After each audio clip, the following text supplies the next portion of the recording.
Whoa. What have you done? I leave the room for a few minutes and... Alright, let's sort this out, shall we?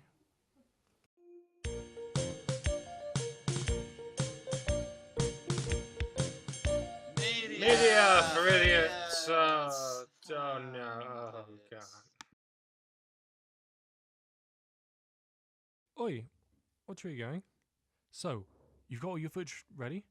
Are you ready for the instructions? Well, you're going to have to listen carefully. Oi, what are you doing? Put your phone down. Thank you. Now, so Lucy, what camera did you use? Nice choice. The Canon 550D and the Panasonic HCV700. Ah, the Panasonic HCV700, a camera mostly used for families and amateur video tours.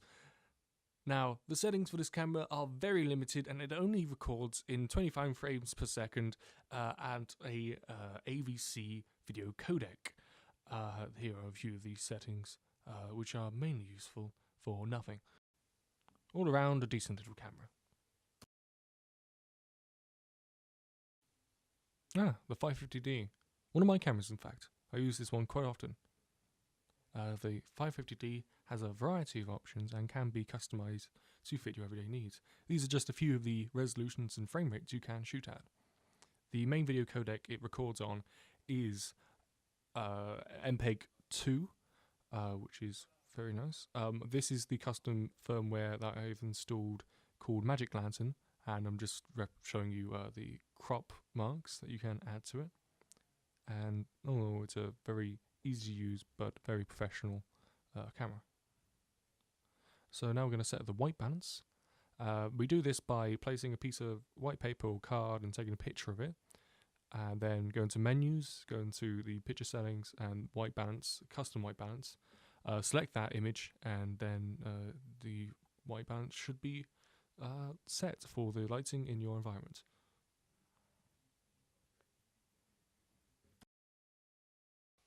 Right, now let's capture the footage over from the Panasonic HCV700. Right, now you're going to input the micro USB stick micro USB cable into the put it into the camera. Everyone's laughing at you. Put it in the camera. Yeah, in the micro USB. There you go. Yep, there you go. Right, now you need to plug in the other side into the back of the computer. Yes, that's it. No, not in the front, not in the key. No, it doesn't go in the keyboard. What are you doing? No, in the back of the computer. Yes, in the back of the computer. Twist it around. There you go. Put it in. There you go. Lovely. Right, now let's begin the capturing process. There should be a little folder at the top that will pop in as soon as the camera loads. Okay, so now that the camera has popped up, you're going to open this window, you're going to go on private, and this is the file you want, the AVC HD. This is all of the clips that are on the camera combined.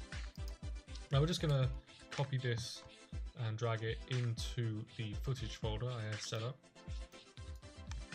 I'm just going to wait for that to go. In the meantime, I'm going to open up Adobe Premiere. I'm going to show you how to import this into Premiere itself, because it's a little bit different to anything else. So it's just copying over still. I'm just going to use an old sequence for this. Okay, so it's just finished copying over, and just waiting for Premiere to load. Okay, here we go. Copyright material. You did not see that. Okay, so I'm going to create a new bin here, just to show you what it would be like in a regular one. Okay, so now that we have this, I'm going to double click on this grey box here to open up the import. To go to the desktop where I saved the footage in the folder, and now we're going to select the file, the AVC HD file. We're going to import that into Premiere. Okay. And now that should give us all of the videos to play around with. Right, now let's capture the footage from the 550D. Now, you can use the micro USB cable, but today we're going to try a different option and use the SD card and plug it straight into the computer. So, you have to remove the SD card from the grip, press down on the SD card and to release the SD card into the wild.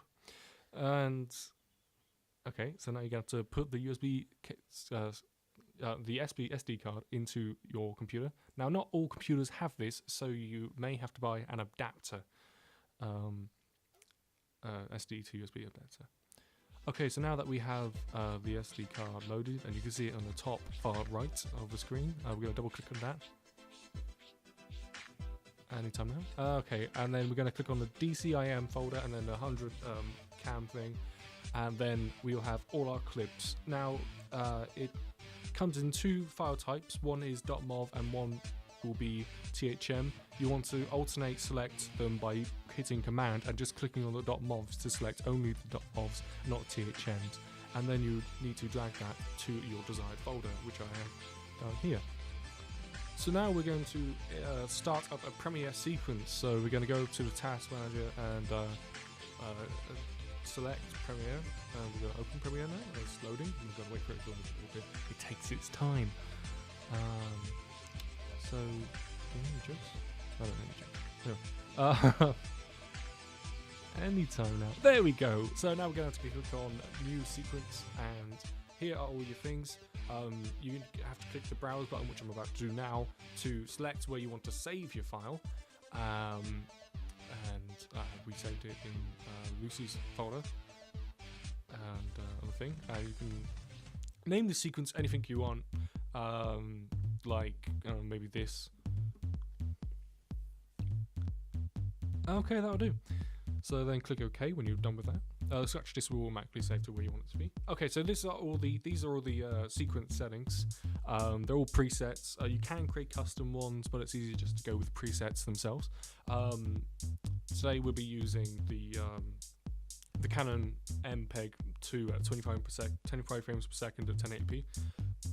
But you could use easily the HVC, which I'm going to scroll down to now. The HCV, there's a plethora of different options. It's just depending on your video size and frame rate that you shot on the day. It also depends on how it handles the bit rate of the video. Premiere is really good because it can handle up to red footage. Okay, so this is your Premiere kind of workstation. I'm just going to take it over to a new desktop just because it looks cool. Okay, to import your footage, you're going to double click on this space right here, and then you're just going to import the footage that you want. I'm going to use the footage from the Canon. Okay.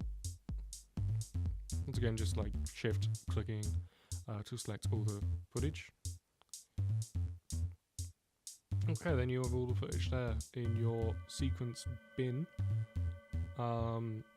So if you want a piece of footage in your sequence, you just drag and drop it into it. But if you need to find a little bit in, you need to double click on that clip, and then you press the I button for the in point to mark the in point, and then the O button to mark the out point, and then you just drag that clip in, and it will automatically be cut down to that size. Okay, so now we're going to export this. Go to File, Export, Media, and I normally like to use the H.264 video codec, mainly because it's used throughout a lot more. It's much more accepted. Today we're going to use the 1080p at 25 frames per second because that's what we shot at. You can use many other presets, but we're going to go into that with video compressing. So then you click on the yellow text to save the video's location that you're going to export it to. And we're just going to do that now. You can name it anything you want. and then hit the export button and wait for that to go.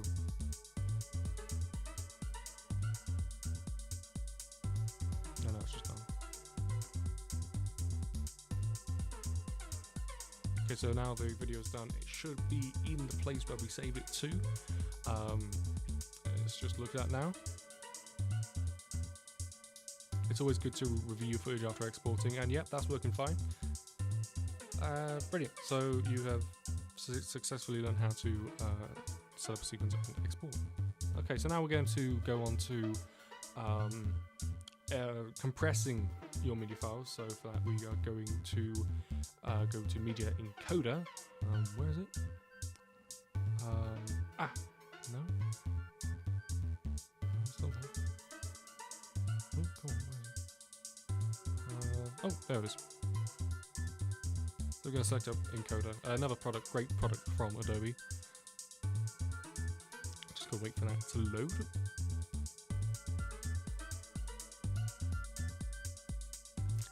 Any minute now. Any minute now. It's coming. It's getting there. Just bear with me. There we go. So this is Adobe Encoder.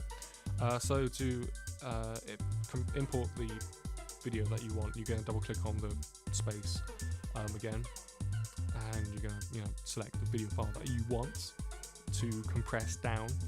You would compress a video because it might be too big to export to a website, upload to a website.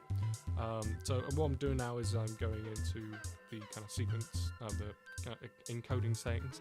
Again, we're going to do H.264, but we're now going to kind of specialize it and make it more acceptable to YouTube at 720p. And what YouTube does is it kind of like compresses everything down by itself, but if we compress it down ourselves, it will make their process a lot more easier. And then we just hit on the other yellow text to save it where we want it. The main reason, again, why you would use Encoder is because maybe your file size might be too big. If you need to hand it to a client on a USB stick, if your video is 2 gigabytes, you can get it down to maybe a few megabytes if you compress it down to what you need. Okay, so that's encoding. So now comparing it to what the original video is 14 megabytes and the compressed video is 1.8 megabytes, which is a drastic improvement. Well done. You now know how to make video. Well done. Don't you forget about me. La la. Don't you da da forget about me. La la. Don't. Breakfast Club was a thing at the movie as well. La la la la la la la. These are names with the credits on. La la la. People worked on this thing. I know how weird. The end. La la la la.